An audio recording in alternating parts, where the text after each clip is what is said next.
Hello, everybody. Candlelighting time this evening is 5:27. If you think that's early, next week it's 4:18 because we changed the clock on Saturday night or Sunday morning early. This week's Parsha Lech Lecha, a very interesting, very beautiful Parsha. A lot of important things that we learn from this Parsha. I want to focus on one particular part of the portion where Avraham and Sarah are getting on in years, and unfortunately, Sarah is not able to have any children. And they have a maidservant called Hagar, a very righteous woman, a very God-fearing woman. And Sarah suggests to Abraham that he should marry her as well. In those days, people could have more than one wife. And Sarah hopes that through marrying her, Abraham, her husband, will have a child. And this will bring a blessing to Sarah as well, that she should also eventually have children. Abraham accepts her suggestion and he marries Hagar, and they have a son called Yishmael. When Yishmael reaches the age of 13, at that age, Abraham makes a bris for his son Yishmael, because Abraham himself had at that time accepted upon himself the mitzvah of having a bris, even though he was then at the age of 99. Then God says to Avraham, I want you to know that you and Sarah will have a child. Now, Sarah now is 90 years old. Avraham is 99. And Avraham says to God, well, why? I have a son. I mean, if you're talking about the future of the Jewish people, the building of the nation of Bnei Yisrael, of the children of Israel, I have a son, Yishmael. He's a fine boy. I mean, he had a bris, and I am raising him to be a God-fearing Jew. And God says, no, you and Sarah are going to have a son, and from him will come forth the Jewish people. Now, why didn't God want to accept Yishmael as the next generation in building the Jewish nation? And there's basically two reasons, that we want to talk about. One reason was because Yishmael was born, it was a natural birth. In other words, Avram was able to have children. He was not that old yet. And Hagar was a young woman, and she was physically able to have children. Sarah was the one who couldn't have any children. If you look at the birth of the Jewish people, Avram and Sarah, the first Jewish couple, can't have any children. God makes a miracle, and Yitzchak is born even though Sarah is 90 years old. In the next generation, Yitzchak marries Rivka.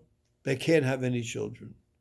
God makes a miracle. They pray, and sure enough, God answers their prayers, makes a miracle, and they have children. The next generation, Yaakov marries Rachel. They can't have any children. Rachel prays, and finally she has children. What is this pattern that the patriarchs and matriarchs were not able to have physically any children, and God had to make miracles? Why couldn't it be that Avram and Sarah are married and they have a large family, and their children marry and have large families, and the Jewish people start off with a real bang, and there's a very nice, number of Jewish people in the world having children and bringing more Jewish people into the world? God wanted to show that the Jewish people are not like any other nation in the world. They are a nation that transcends nature, transcends understanding. In other words, God had to make a miracle in order to bring the Jewish people into this world, because the Jewish people are a miraculous nation. We are a nation that, even though so many nations of the world have tried to destroy us, there's something eternal about the Jewish people, something above nature. And with Yishmael, that would not have been apparent, because Yishmael came into the world not through miraculous ways. It was a natural birth of a child. Another reason why God didn't want Yishmael is because Yishmael had his bris when he was 13 years old. Yitzchak had his bris, the son of Avram and Sarah, had his bris when he was 8 days old. He was the first human being to have a bris when he was 8 days old. What's the difference between a boy of 13 or a little child of 8 days? 13 is when a person's mind is mature enough that he can know the difference between right and wrong. That's why a bar mitzvah of a boy is when he's 13, because now he's obligated to fulfill the commandments and he can choose between right and wrong. Up until that time, he's just a child. He can't be blamed for anything he chooses if it's not the right choice. 8 days is there's no maturity of the mind. 8 days is just an infant, has no understanding at all of what's going on. When God asked the Jewish people at Mount Sinai, if you accept my Torah, they said, Nasa v'nishma, we will do and we will listen. Listen here means and understand. Now, why did they say? They should have said, we will listen and understand, and then we'll do what you tell us. But they said, first, Nasa, we will do, even if we don't understand. The Jewish people's devotion to God and devotion to His Torah transcends comprehension. It transcends intellect. Our connection with God is something which goes above and beyond our understanding. When Avram said to Yishmael, I'm going to make for you a bris, he said, okay. He understood what it was and he accepted it. So his connection to God was based on his understanding. Whereas Yitzchak acceptance of the bris there was no real acceptance. I mean, he was too young to understand what's going on.